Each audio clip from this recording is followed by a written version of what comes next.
大叔在自家院子里发现一只毛茸茸的小家伙，将它揪出来后，却发现这是一只还没满月的幼崽。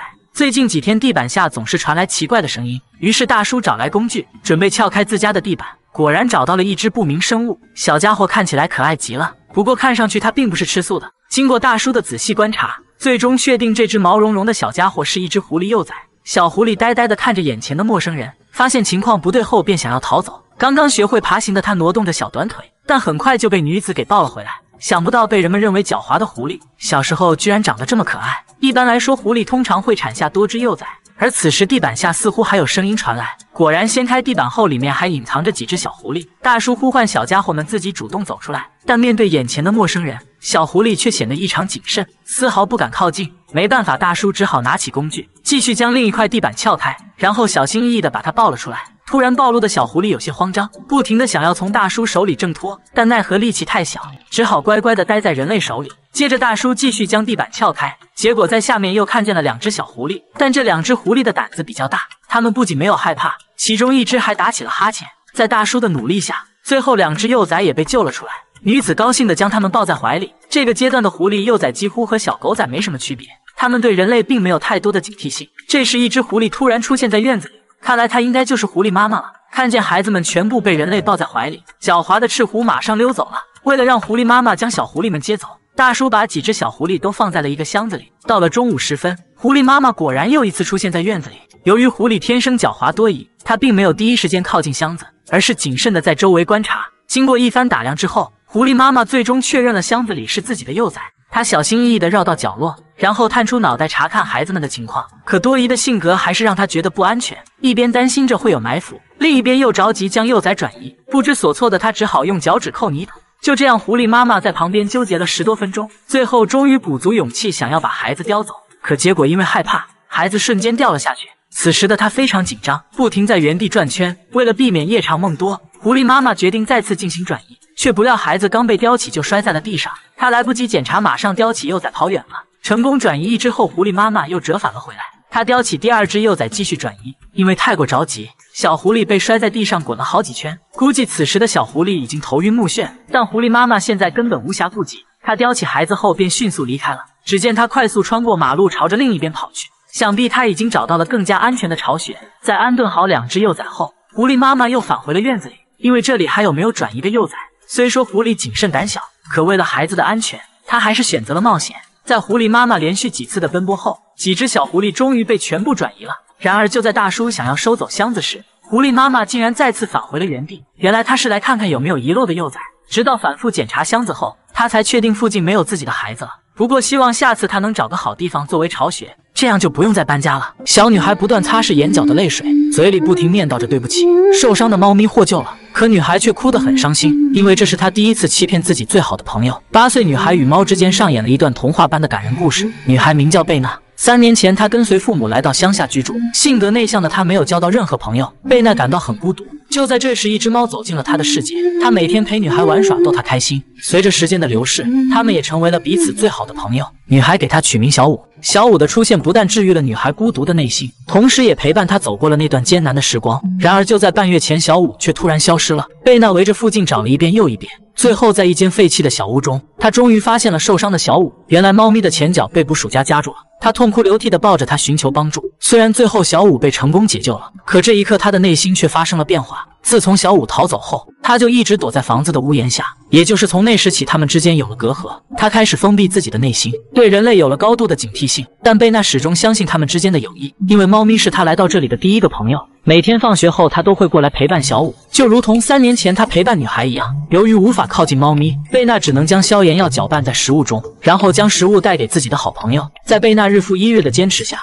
小五最终对她打开了心扉。当听见贝娜的声音后，她马上从屋檐下爬了出来。此时我们可以看到猫咪的一条腿已经无法正常行走，它大口吃着碗里的猫粮。看见这一幕的贝娜露出了欣慰的笑容，因为自己的努力终于有了结果。当路上有经过的陌生人时，小五还是会很害怕地躲回屋檐下。或许他还是无法摆脱心里的阴影。之后贝娜每天放学回来都会来探望他，但只有4周安静下来时，小五才敢小心翼翼地走出来。可当贝娜想伸手抚摸他时，小五却警惕地躲开了。几天后，在热心邻居的帮助下，贝娜第一次爬上屋顶。听见贝娜的声音后，小五慢慢走了出来，他倒在地上撒起了娇。这一刻，他对女孩终于敞开了心扉，有一支光再次照亮了他们彼此的内心，而贝娜也露出了久违的笑容。夜晚气温骤降，贝娜特意找了一条粉色的毛毯，随后将毛毯送给了屋檐下的朋友。一条小小的毛毯，此时却散发着炙热的温暖。从此以后，贝娜每天放学后都来探望小五，只要听见女孩的声音，猫咪马上就会跑出来迎接自己的好朋友，然后陪着女孩一起嬉戏玩耍。或许在猫咪的世界里，只有女孩对自己最好。为了帮猫咪治疗腿部的伤，救援队打算通过诱捕的方式来进行救援。在贝娜几声的呼唤后，小五慢慢走出了屋檐下，接着一点点朝着女孩的方向走去。在贝娜不断的指引下，小五顺利的走进了笼内。随着笼门的关闭，猫咪也被成功救援，而它似乎受到了惊吓，不断用身体撞击着玻璃。看到这一幕的贝娜心疼的流下了眼泪，她一边哭泣一边说着对不起。女孩觉得自己欺骗了最好的朋友，辜负了她的信任。在贝娜的安抚下，小五也变得安静下来。虽然猫咪顺利获救了，可女孩却流下了自责的泪水。在救援人员的帮助下，小猫被送往了宠物医院。经过一系列的检查后，医生表示猫咪需要进行截肢手术。得知这一消息的贝娜有些失落，她来到朋友面前，不断安慰着他，并告诉对方自己会一直陪伴在他身边。2年后，小女孩长高了许多，她依旧每天放学后第一时间来找自己的老朋友，而猫咪也会默契地等着女孩。还是同样的屋檐下，一切似乎没有变化，一切仿佛又变得不一样了。看得出贝娜和猫咪的感情更深厚了，他们都把彼此当成了最好的朋友。第二天，当女孩再次来看望猫咪时，屋檐下却意外多出了几只小猫。贝娜开心地告诉我们，小五已经成家了，黑色的猫咪是她的丈夫，而另外2只是他们的孩子，一只是黑色的，和公猫很像，而另一只长得和小五一模一样。现在小五过得很幸福，有爱人相伴，一家4口开心的生活在一起，而他们也对女孩格外亲密，因为一直是贝娜在照顾小五一家。如果哪天女孩没有来，小五就会在屋檐上望着远方，一直等到太阳落山。夜晚时，小五带着一家人来到了贝娜的家里，几只猫咪乖乖地守在女孩的窗外，直到天亮，它们还在房顶不肯离去。清晨一大早，贝娜打开窗户就看见猫咪蹲守在窗外，她高兴地开始为它们准备早餐。贝娜说，小五会经常带着她的家人来看自己，每当情绪低落的时候，她总会想方设法逗自己开心。从最初的相识到此刻的彼此挂念，猫咪的陪伴贯穿了女孩的整个童年。她也从那个性格内向的小女孩蜕变成了开朗乐观的贝娜。现在她的脸上有笑，心里有光。贝娜和猫的事迹在当地很快传为一段佳话。救援队送给了女孩一份特殊的礼物，大家准备在女孩家的楼顶为她打造一个猫咪游乐场。她笑着说道，小五肯定很喜欢这些玩具。下午时分，几只猫咪出现在了楼顶。第一次接触这些玩具的小五很是好奇。从此以后，猫咪一家也有了属于自己的专属乐园。记者问女孩为什么不把小五留在家中，女孩说，我当然希望把他永远留在身边，可我更希望他能拥有自由和选择的权利。小五是我最好的朋友。5年后，当节目组再次找到贝娜时，她已经从那个天真的女孩变成了亭亭玉立的少女。记者随即询问了小五的情况，原来几年前由于上学原因，她不得不从乡下搬到千里之外的城市。女孩从母亲口中得知，自从贝娜离开后，小五每天都在楼顶守着，直到1年后，她便再也没有出现了。她最后一次与小五的相见是4年前的夏天。女孩说，她在村子里找了无数遍，但却怎么也找不到小五的身影。她猜测小五已经去了另一个世界。现在贝娜也会经常喂养一些流浪猫。女孩告诉我们，她不会忘记他们之间的友谊，因为10年前学校里的同学都疏远嘲笑自己，只有一只流浪猫愿意和她成为朋友。她会永远感恩和铭记这份友情。动物会无条件爱人，而这样的人并不多。或许在很多人看来，宠物存在的意义只是陪伴，让我想对于贝娜而言，一只猫不但治愈了她童年内心的孤单和自卑，也对于她的整个人生产生了巨大的影响。而贝娜的善良也为猫咪带去了生活中的温暖。跨越种族的友谊让他们彼此温暖，相互治愈。相信内心充满爱的人，最后同样也会得到爱的回馈。我是小奶狗，我们下期再见。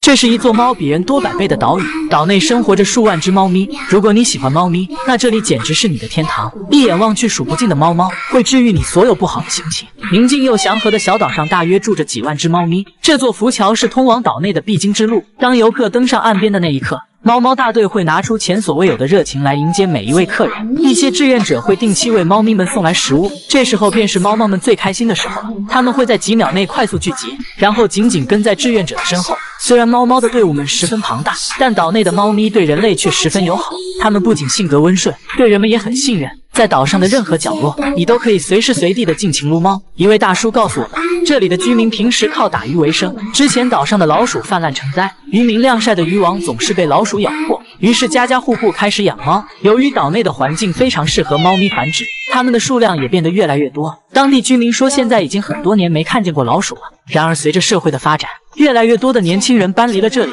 大量被遗弃的猫咪成了小流浪。就这样，原本只有几百只猫咪的岛屿上，发展到现在已经到了数万只规模。它们也真正意义上成为了岛屿的主人。小猫们在这里生活的十分悠闲，除了午后惬意的享受日光浴，它们也喜欢在海边欣赏风景。原本日渐衰落的小岛，却因它们的存在而焕发生机。岛内随处可见的猫咪，是这座远离繁华的小岛上独有的特色。这里的每户人家都会在院子前放上一个大桶，以供猫咪饮用。对于岛上的钓鱼爱好者来说，最不缺的就是陪伴了，因为总是会有2只猫咪默默伴随你的左右。只要看到鱼儿上钩，猫猫们就会果断出手，然后高兴地跑到一旁分享美味。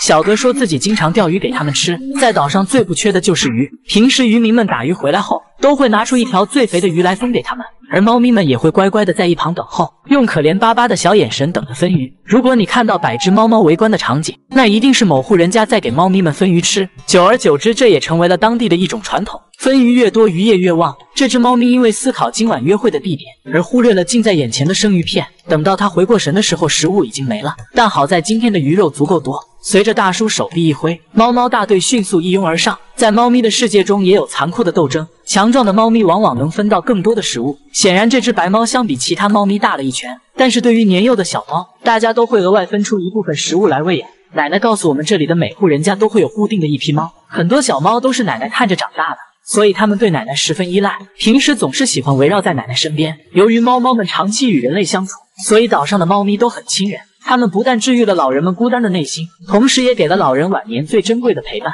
而人们的爱心也为他们提供了良好的生存环境。毕竟谁会拒绝一大群向你奔来的小可爱呢？也因为岛上这些众多的猫咪，这座小岛上每年都会吸引大批的游客前来旅游，直接带动了整个产业的高速发展。当地的旅游部门特意为猫猫们请来宠物医生定期进行体检，在这里他们拥有的不再是虐待和流浪，自由和幸福是每个生灵的权利和追求。或许这才是人与动物相处最好的画面。最后希望猫咪们能一直开心快乐的生活下去。如果有机会，你会选择去猫岛看看吗？